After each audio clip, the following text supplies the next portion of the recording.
Bismillah, Assalamualaikum warahmatullahi wabarakatuh. Perkenalkan, saya Zulfatul Aini. Saya akan menjelaskan pengertian dari data warehouse, apa itu manfaat dari data warehouse, serta traditional data warehouse, ada juga modern data warehouse, dan juga data warehouse using cloud computing, dan lain sebagainya. Baiklah, langsung saja, apa itu data warehouse? Data warehouse itu adalah sistem yang menggabungkan data dari berbagai sumber menjadi satu penyimpanan data yang tunggal, terpusat, dan konsisten untuk mendukung analisa bisnis, data mining, AI, dan machine learning. Dalam penerapannya, data warehouse akan menyimpan banyak data dari berbagai sumber operasional dalam perusahaan ke dalam satu database yang komprehensif dan nantinya akan digunakan untuk analisa data. Contohnya, dalam dunia bisnis, data warehouse bisa saja menggabungkan informasi pelanggan dari sistem point of sale perusahaan, situs mailing list, dan lain-lain. Data warehouse juga menggabungkan informasi tentang karyawan, waktu kehadiran, data demografi, informasi gaji, dan lain-lain. Dengan mengkombinasikan semua informasi ke dalam suatu data warehouse tersebut, perusahaan kemudian dapat melakukan analisa dengan pendekatan yang menyeluruh dengan mempertimbangkan semua informasi yang tersedia. Selanjutnya, apa sih itu manfaat dari data warehouse? Baiklah, manfaat dari data warehouse itu yaitu menawarkan kecepatan. Data warehouse itu dibuat untuk pengambilan dan analisa data yang cepat sehingga memungkinkan bisnis dengan cepat mengakses dan menanyakan data yang relevan untuk menginformasikan keputusan organisasi dengan paling baik. Selanjutnya itu ketersediaan, kualitas, dan konsistensi. Data warehouse menggabungkan informasi dari berbagai sumber menjadi satu sumber kebenaran dalam organisasi. Perusahaan dapat membersihkan dan mengubah informasi dari berbagai sumber tersebut untuk meningkatkan kualitas dan konsistensi sebelum menyimpannya di data warehouse sehingga data tersedia untuk semua jenis laporan. Mendukung bisnis intelligence. Data warehouse menawarkan akses bisnis yang lebih baik ke informasi. Ini membuat bisnis dapat meningkatkan proses dan membuat keputusan strategis dan operasional yang lebih baik. Hemat biaya dan meningkatkan pendapatan. Analisa data memiliki dampak positif pada bisnis. Riset menyebutkan bahwa perusahaan yang mengimplementasikan keputusan berdasar data dapat mengambil pertumbuhan rata-rata lebih dari 30% per tahun. Membuat prediksi dengan lebih percaya diri. Profesional di bidang data dapat menganalisa data bisnis untuk membuat prediksi pasar, mengidentifikasi KPI potensial, dan memungkinkan personel inti untuk membuat rencana berdasarkan prediksi tersebut. Selanjutnya itu ada traditional data warehouse using on-premise server. Traditional data warehouse using on-premise server ini terdiri dari 3 tingkatan. Yang pertama ada bottom tier, middle tier, dan top tier. Bottom tier itu tingkat ini berisi server database yang digunakan untuk mengekstrak data dari berbagai sumber, seperti dari database transaksional yang digunakan untuk aplikasi front-end. Nah, middle tier itu tingkat ini menampung server OLAP yang menggunakan data menjadi struktur yang lebih cocok untuk analisis dan query kompleks. Server OLAP dapat bekerja dalam dua cara, baik sebagai sistem manajemen basis data relasional yang diperluas yang memetakan operasi pada data multidimensi ke operasi relasional sekitar OLAP atau relasional, atau menggunakan model OLAP multidimensi yang secara langsung mengimplementasikan data dan operasi multidimensi. Nah, yang ketiga itu ada top tier, yaitu tingkat ini menampung alat yang digunakan untuk analisis data tingkat tinggi, pelaporan query, dan data mining.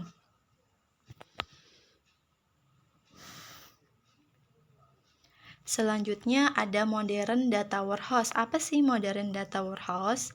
Nah, modern data warehouse ini adalah solusi berbasis cloud yang mengumpulkan dan menyimpan informasi serta membuat keputusan yang cerdas.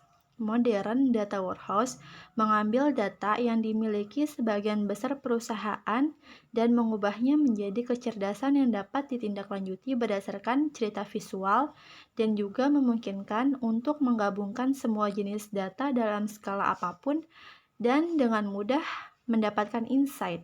Kemudian dapat menjadi alat visualisasi serta analitik tingkat lanjut. Nah, selanjutnya itu ada data warehouse using cloud computing. Data warehouse using cloud computing. Awal mula adanya cloud computing yaitu dengan semakin berkembang teknologi cloud dan jaringan komputer sehingga membuat faktor pengguna yang ingin semua terasa lebih mudah dengan adanya teknologi yang semakin canggih pada setiap tahun.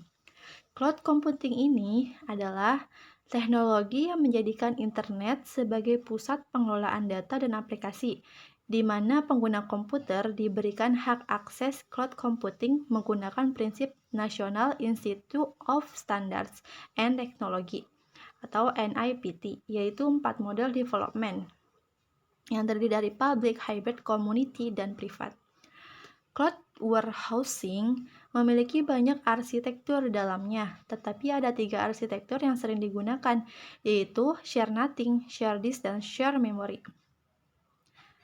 Manfaat dari adanya cloud warehousing adalah reliability untuk menghemat waktu, cost untuk menghemat biaya yang dikeluarkan oleh suatu perusahaan, dan secure untuk keamanan data yang lebih terjamin.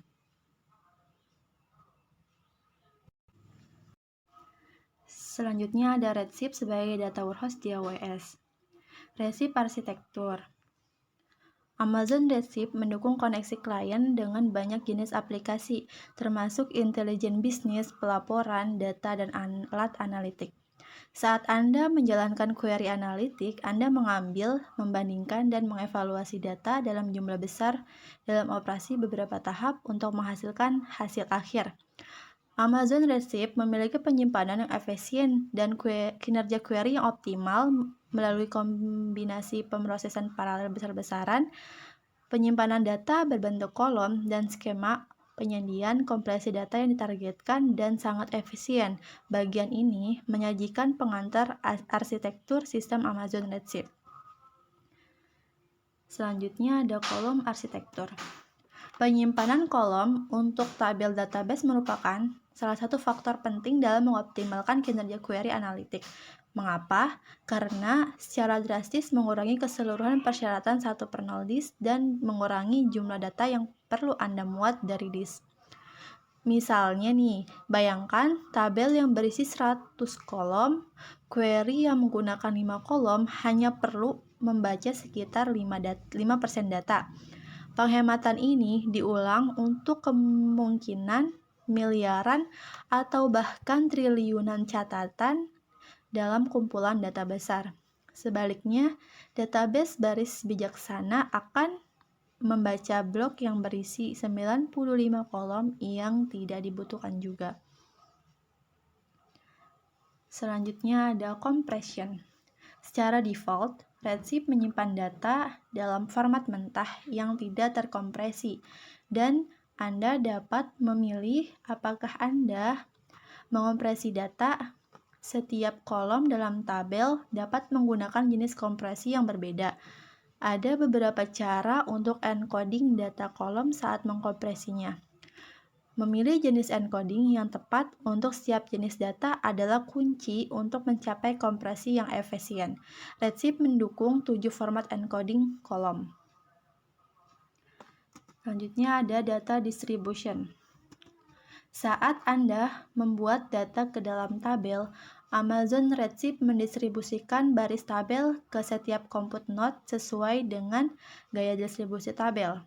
Saat Anda menjalankan query, mengoptimalkan query mendistribusikan ulang baris ke compute node yang diperlukan untuk melakukan penggabungan dan agregasi apapun. Tujuannya itu adalah dalam memilih gaya Distribusi tabel adalah untuk meminimalkan dampak langkah redistribusi dengan menempatkan data di tempat yang diperlukan sebelum query dijalankan. Nah, selanjutnya ada sort key, compound and interleave.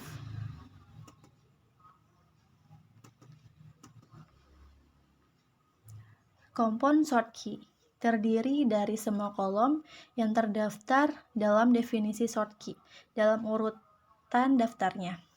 Sort key majemuk paling berguna saat filter query menerapkan kondisi seperti filter dan gabungan yang menggunakan awalan sort key. Manfaat kinerja penyortiran majemuk berkurang saat query hanya bergantung pada kolom pengurutan sekunder tanpa merujuk kolom utama. Compound ini adalah tipe pengurutan default.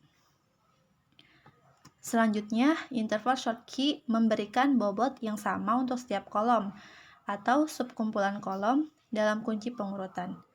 Jika beberapa query menggunakan kolom yang berbeda untuk filter, maka Anda sering dapat meningkatkan kinerja untuk query tersebut dengan menggunakan gaya pengurutan yang disisipkan.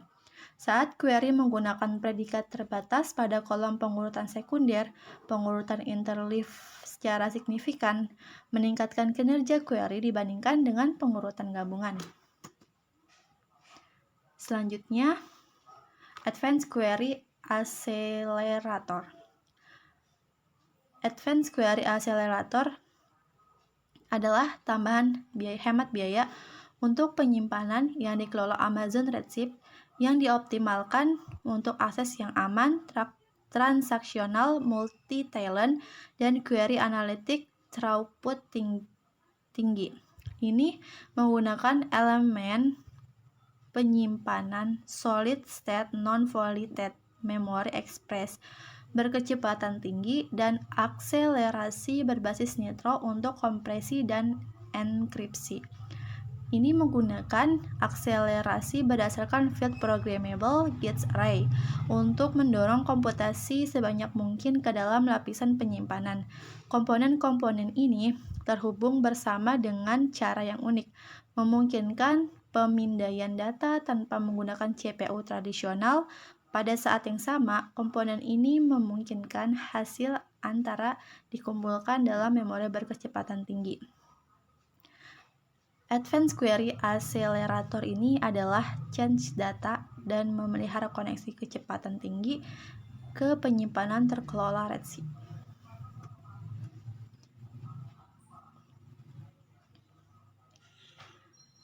IQA itu adalah accelerator query analitik untuk Amazon Redshift yang menggunakan perangkat keras yang dirancang keras untuk Advanced Query Accelerator adalah akselerator query analitik untuk Amazon Redshift yang menggunakan perangkat keras yang dirancang khusus untuk mempercepat query yang memindai kumpulan data besar. Advanced Query Accelerator ini adalah tambahan hemat biaya untuk menyimpan yang dikelola Amazon Redshift yang dioptimalkan untuk akses yang aman, transaksional, multi-talent, dan query analitik throughput tinggi. Ini menggunakan elemen penyimpanan solid state non-volatile memory express berkecepatan tinggi dan akselerasi berbasis nitro untuk kompresi dan enkripsi.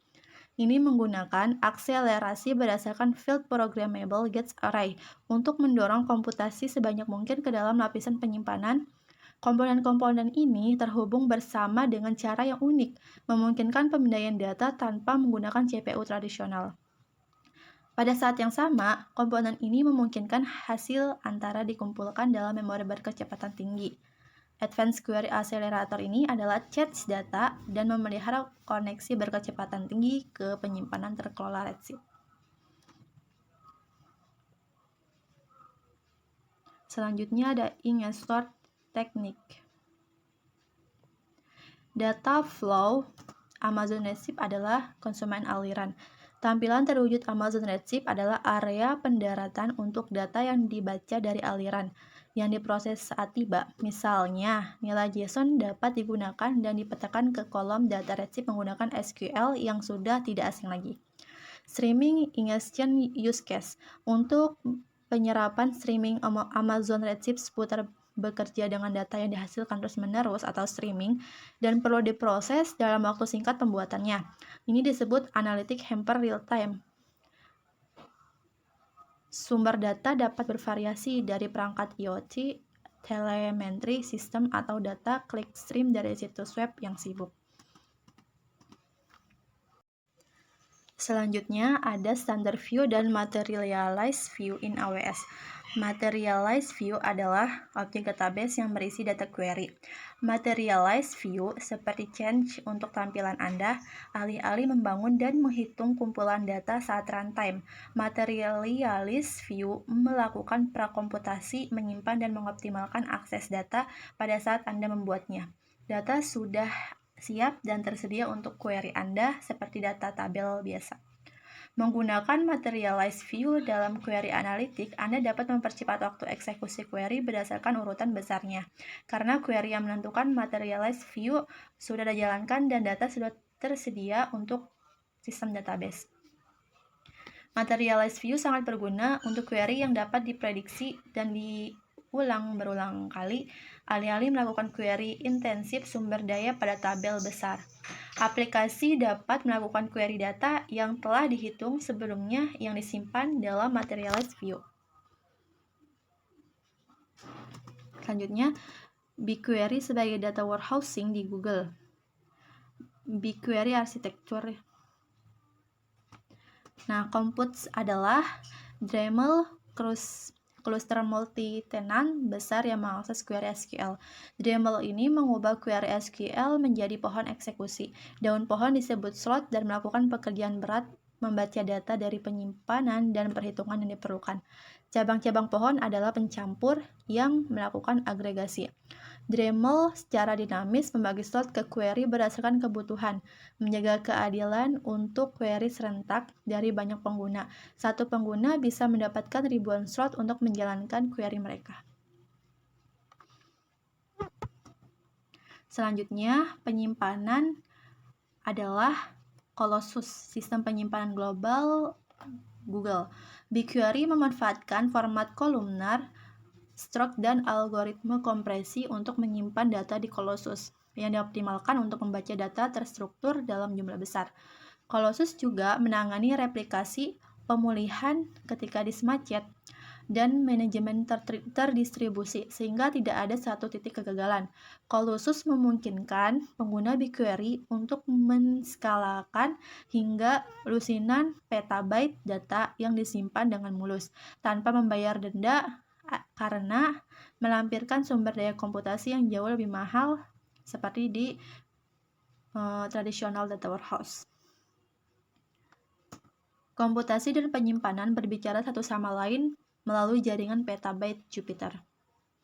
BigQuery ini diatur oleh Borg.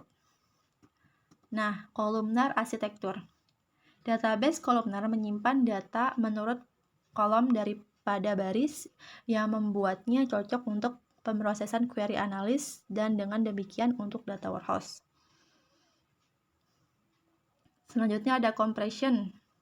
Secara internal, BigQuery menyimpan data dalam format kolom berpemilik yang disebut kapasitor yang memiliki sejumlah manfaat untuk beban kerja data warehouse. BigQuery menggunakan format kepemilikan karena mesin penyimpanan dapat berkembang bersama dengan mesin query yang memanfaatkan pengetahuan mendalam tentang tata letak data untuk mengoptimalkan eksekusi query.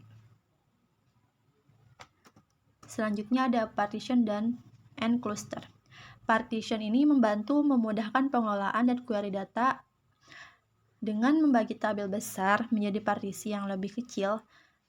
Kamu dapat meningkatkan kinerja query dan kamu juga dapat mengontrol biaya dengan mengurangi jumlah byte yang dibaca oleh query. Nah, selanjutnya clustering itu dapat meningkatkan kinerja tipe query tertentu seperti query yang menggunakan clause filter dan query yang menggabungkan data. Saat data ditulis ke tabel yang dikelompokkan berdasarkan tugas query atau tugas pemuatan, BigQuery mengurutkan data menggunakan nilai di kolom clustering. Nilai ini digunakan untuk mengatur data menjadi beberapa blok di penyimpanan BigQuery. Saat Anda mengirimkan query yang berisi klausa yang memfilter data berdasarkan kolom clustering, BigQuery menggunakan blok yang diurutkan untuk menghilangkan pemindaian data yang tidak perlu. Selanjutnya, gestur teknik. Gestur batch melibatkan pemuatan kumpulan data besar terbatas yang tidak harus diproses secara real-time. Mereka biasanya dicerna pada frekuensi reguler tertentu dan semua data tiba sekaligus atau tidak sama sekali. Data yang diserap kemudian ditanyakan untuk membuat laporan atau digabungkan dengan sumber lain. Streaming ingestion mendukung kasus penggunaan yang memerlukan analisis volume tinggi dari data yang terus berdatangan dengan dashboard dan query yang hampir real-time. Data transfer service mengoptimasikan pemindahan data ke BigQuery secara terjadwal dan terkelola. Data transfer service ini dapat digunakan untuk pengisian ulang data untuk memulihkan dari pemadaman atau celah apapun. Query materialization adalah cara yang bagus untuk menyederhanakan pola ETL dan ELT di BigQuery. Misalnya ini, saat melakukan pekerjaan eksplorasi atau pembuatan prototipe pada file yang disimpan di CloudStroke menggunakan query gabungan di BigQuery. Anda dapat mempertahankan hasil analisis tersebut di BigQuery untuk mendapatkan insight apapun. Nah, partner integration. Selain solusi yang tersedia secara native di BigQuery, Anda juga dapat memeriksa opsi integrasi data dari partner Google Cloud yang telah mengintegrasikan fitur terdepan di industri mereka dengan BigQuery. Nah, ada standard view versus materialized view di BigQuery. Standard view ini tampilannya adalah tabel virtual yang ditentukan oleh query SQL. Tampilannya memiliki properti yang mirip dengan tabel dan dapat di-query sebagai tabel. Skema tampilan adalah skema yang dihasilkan dari menjalankan query. Hasil query dari tampilan hanya berisi data dari tabel dan bidang yang ditentukan dalam query yang menentukan tampilan. Selanjutnya, materialized view adalah tampilan yang dihitung sebelumnya dengan secara berkala menyimpan hasil query untuk meningkatkan kinerja dan efisiensi. Query yang menggunakan materialized view umumnya lebih cepat dan mengonsumsi lebih sedikit sumber daya daripada query yang mengambil data yang sama hanya dari tabel dasar. Mereka dapat secara signifikan meningkatkan kinerja beban kerja dengan query umum dan berulang. Baiklah, sekian penjelasan dari saya. Semoga dapat bermanfaat. Wassalamualaikum warahmatullahi wabarakatuh.